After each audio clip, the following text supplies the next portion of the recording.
근데 어찌 보면 이 사기꾼의 특징은 좋은 거 아니에요? 좋은 거? 평상시에 우리가 주위 사람들한테 이런 식으로 하면 돼요. 이런 건 우리가 다 배워야 될 점이긴 하네요.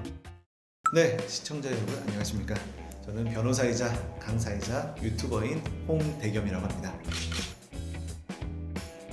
사기에 관한 에피소드는 너무너무 많습니다. 아마 여러분들 주위에서도 한두 명씩은 꼭 있을 거예요. 상담을 많이 하는 것이 바로 당근 마켓 사기입니다. 뮤지컬 티켓을 사려고 하는데 매진이 된 경우가 많거든요. 근데 누군가가 당근 마켓에 티켓을 올렸어요. 그것도 시세보다 좀 저렴한 가격에. 그래서 잘 됐구나 싶어서 결국 날짜를 잡습니다. 근데 이 티켓이 실물로 이렇게 받아야 되는 상황이었어요. 돈을 함부로 보낼 수 없으니까 이분도 신중하게 택배 보내는 것까지 확인하면 그때 돈을 보내주겠다. 이렇게 똑똑하게 대처를 한 거예요. 그래서 그분이 영상통화까지 하면서요. 자, 이거 보내드릴게요 하고 택배 싸는 것까지 다 이제 사진을 찍어서 보내준 거예요. 그걸 보니까 아, 택배를 보냈구나 싶어서 돈을 입금을 합니다. 입금을 하는 순간 갑자기 연락이 안 돼요. 결국은 이게 사기구나라는 건 한 2, 3일 후에 깨닫게 됩니다. 또 그것뿐만이 아니죠. 어떤 분은 운동화를 딱 사고 싶었던 거예요. 근데 마침 자기가 정말 딱 좋아하는 그 브랜드의 운동화가 있는 겁니다. 그래서 그거를 샀는데요.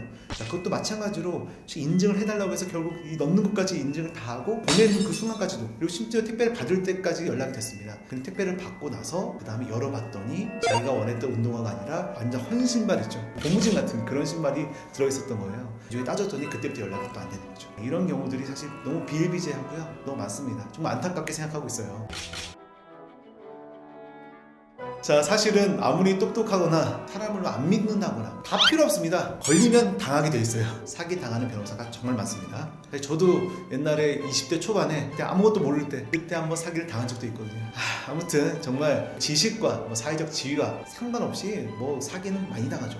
경찰들도 당해요. 사기꾼들이 교묘하게 사람들의 기대 심리와 욕망을 제대로 자극하기 때문입니다. 그래서 보통 우리가 수익률 30% 보장한다, 수익률 50% 보장한다, 막 이런 얘기들을 혹해서 사기 수법에 당하게 되는 건데, 모두 다 아시는 그 조이팔 사건이 있습니다. 조이팔 사건도요, 정말 대규모의 사기 행각을 벌였죠. 그래서 정말 그것 때문에 피해자는 정말 많고 피해 금액도 정말 상상을 초월합니다. 그때도 얘기했던 게 수익 보장한다는 취지였거든요. 근데 사람들은 돈을 벌고 싶어 하잖아요. 이런 돈을 벌고 싶어 하는 욕망이 계속 자극이 되는 거죠. 그리고 실제로 조이팔은 이득을 줬습니다. 계속. 그러니까 이게 되네 하면서 점점 새를 불리다가 한 번에 먹고 튄 거죠. 자, 그때 사실 5조 원 정도의 피해 금액이 생겼는데요. 이게 제대로 환수가 잘 안 돼 있어요. 그리고 두 번째는요, 사람마다 약하고 민감한 부분이 있어요. 이런 약하고 민감한 심리를 자극하기 때문입니다. 몇 년 전에 굉장히 유명한 사건이 하나 있었는데요. 이게 피해자가 40만 정도가 됩니다. 그러니까 제 주위에도 분명 있었을 거예요. 문자가 하나 딱 와요. 민정인데요. 저 기억나세요? 피해자들이 보통 40만 중에 거의 대부분이 남성이라고 하더라고요. 그래서 여자애가 나한테 문자를, 누구지? 민정인? 누구지? 하면서 찾아보는 거예요. 없는 거예요. 근데 그래서 문자가 또 옵니다. 기억 못하실 수 있으니까 제가 사진을 보내드릴게요. 그래서 사진을 딱 보내줘요. 사진을 딱 눌렀더니 에러 같은 표시가 떠요. 어디 연결돼서 무슨 이상한 야한 사진들이 막 뜹니다. 뭐야 해서 막 다 닫고 했는데 수십만 원 정도의 그런 통신 이용을 한 것으로 돼서 결국은 이제 이게 사실 사기인 거잖아요. 그래서 사기를 당하는 이유는 사람들의 기대 심리와 욕망을 자극하기 때문이고요. 자, 두 번째로는 어떤 사람의 약하고 민감한 그 감정을 건드리기 때문이다. 자, 이렇게 요약할 수 있겠네요. 최근에는 경제가 굉장히 안 좋잖아요. 이렇게 어려운 때일수록 훨씬 더 사기는 많아집니다. 왜냐면 이게 현실이 척박할수록 다른 걸로 보상을 받으려고 하는 심리가 생기거든요. 근데 사기꾼들은 정확하게 그 지점을 포착을 해요. 그래서 지금 같은 경우에는 돈을 벌고 싶어하는 욕망들이 누구나 다 있어요. 그거를 싹싹 건드리면서 사기가 시작되는 거죠. 사기를 더 조심하셔야 됩니다. 네, 첫 번째는 겉이 화려한 사람입니다. 사기꾼들은 제일 먼저 사람을 대면하면 온화한 인상으로 안녕하십니까? 목소리도 너무 좋아요. 훈남이야 실제로. 그런 경우도 많고 명함을 줍니다. 근데 명함 보면 더 깜짝 놀랍니다. 와, 무슨 회사 대표. 그래서 와, 대단하다. 이 사람은 어떻게 성공했지? 이런 생각이 들 정도로 좋은 명함이 있고요. 경력도 엄청나요. 타고 오는 차가 굉장히 좋은 차일 확률이 높아요. 되게 좋은 차. 그리고 그분이 사는 집이 강남 어디 되게 좋은 곳에 산다고도 본인이 꼭 얘기를 해줘요. 자기가 여기 집이 여기다 라고 얘기도 해주면서요. 이렇게 겉이 화려합니다. 그런데 이렇게 겉이 화려한 사람들이 다 사기꾼은 아니겠죠. 두 번째 특징은 바로 인맥이 아주 넓은 사람입니다. 문제는 자기의 주변 사람들이 굉장히 대단한 사람이라고 소개를 많이 해요. 근데 정작 자기 얘기보다는 자기 주위 사람 얘기를 많이 한다. 자기 친구가 이번에 청와대에 어디 들어갔는데 이 친구가 뭐 하더라, 그때 어디 술자리에서 만났는데 막 이런 얘기를 뭐 많이 해요.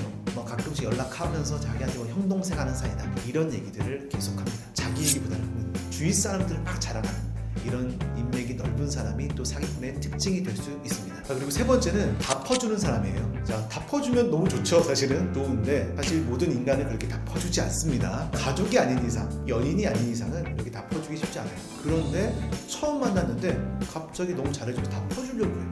너무 많은 희생을 나한테 막 해. 내가 아프다고 하면 정말 죽을 싸두고 올 정도까지, 이 정도가 된다? 그러면 감동하겠죠. 세상에 이런 사람이 있나? 나랑 별로 그렇게 친한 것 같지 않은데 이 정도까지. 그럼에도 불구하고 다 퍼주는 사람, 이런 사람들이 사기꾼의 또 특징이 되겠네요. 자, 그리고 네 번째는요, 마지막으로는 약속을 정말 잘 지키는 사람입니다. 근데 이 약속은요, 초반에만 잘 지켜요. 돈을 좀 빌려요. 100만 원만 빌려줘. 지금 내가 돈이 묶여서 그래. 그러면 100만 원 정도 고민하지만 그래도 이 사람의 화려한 겉모습을 보고 일단은 뭐 100만 원 이렇게 빌려주겠죠. 빌려주면 정말 칼같이 갚고요, 이자까지 착 쳐줘요. 그러니까 받는 사람도 좋은 거예요. 이렇게까지 이자까지 안 쳐줘도 되는데 이러면서. 그러면 이런 게 몇 번이 반복됩니다. 그러면 신뢰가 쌓이겠죠. 신뢰가 쌓이면 다음에는 정말 본격적으로 뭐 상황을 다 얘기하면서 자, 좀 큰 돈을 요구합니다. 그러면 빌려줬던 사람은 이제까지 받은 경험이 있기 때문에 선뜻 그 돈을 빌려주게 돼요. 빌려주게 되면 그게 바로 사기인 거예요. 사기의 피해자들은 자기가 사기를 당했는지도 몰라요. 그분이 뭔가 사정이 있어서 그러니 이렇게 생활하는 경우가 있고요. 나중에 다른 사람이 이거 사기야 라고 얘기해서 그때 비로소 깨닫고 상담을 오시는 경우가 굉장히 많습니다. 그런 경우 좀 많이 늦은 경우가 꽤 있어요. 근데 어찌 보면 이 사기꾼의 특징은 좋은 거 아니에요? 좋은 거? 사기꾼의 그런 의도만 없다고 한다면 평상시에 우리가 주위 사람들한테 이런 식으로 하면 돼요. 이런 건 우리가 다 배워야 될 점이긴 하네요. 뭔가 좀 이상하긴 한데요. 아무튼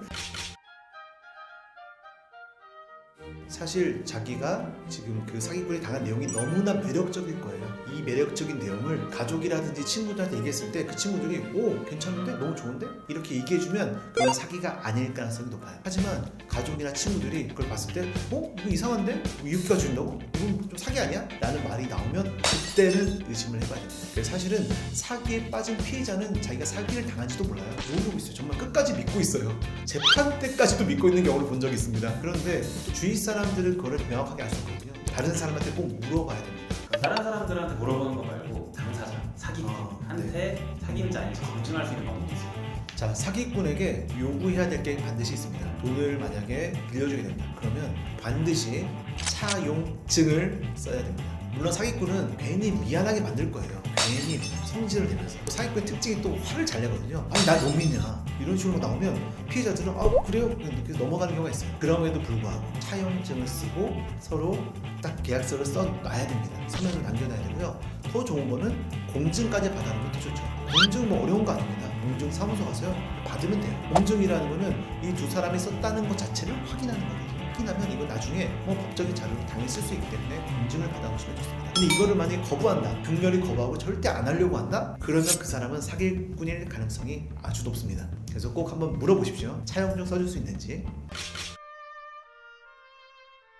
자책하는 경우가 많습니다. 내가 저 사람을 믿어서 그렇다. 자책하지 마십시오. 그 사람이 잘못한 거지 본인이 잘못한 게 아니잖아요. 사실 사기꾼은 그런 심리를 잘 알기 때문에 그걸 건드리는 거예요. 걔가 나쁜 겁니다. 그래서 그 사기꾼들은요, 사실은 정말 심리학에는 굉장히 고수예요. 고수일 뿐만 아니라 가스라이팅도 정말 잘하거든요. 그래서 그거 당했다고 해서 자책하실 필요가 없다, 이 말씀을 먼저 드리고요. 일단 사기꾼의 특징은 앞에서도 봤지만 굉장히 좋은 사람일 가능성이 높고요. 누가 봐도 호감이 되는 그런 사람들이 많습니다. 그래서 이거는 우리가 지금 사기를 당하는지 안 하는지 모르는데 일단 뭔가 투자를 하거나 돈을 빌려줘야 되는 상황이 된다면 자기가 합리적인 금액 범위 내에서, 자기가 이건 잃어버려도 어쩔 수 없다 하는 그 정도 범위 내에서만 한번 운용을 해보시면 좋을 것 같아요. 빌려주더라도. 그러면 사기를 당하더라도 그나마 데미지가 없어요. 그런데 정말 이 사람을 너무 믿고 가족, 친지들 다 끌어와서 거기에 다 투자하시는 분들이 있거든요. 그러다가 이거 한번 당하면요, 정말 그 죄책감은 정말 이루 말할 수가 없습니다. 정말 그 주변 사람들한테 원수가 되는 거잖아요. 생을 마감하시는 경우도 있었고요. 굉장히 안 좋은 결말을 맞게 돼요. 절대 그렇게 하지 마시고, 사기는 뭐도 아직 우리가 알 수가 없거든요. 당하는 사람 모르기 때문에 돈을 어딘가에 써야 된다고 한다면 내가 잃어버려도 될 만한 수준의 정도의 돈만을 쓰시기 바랍니다.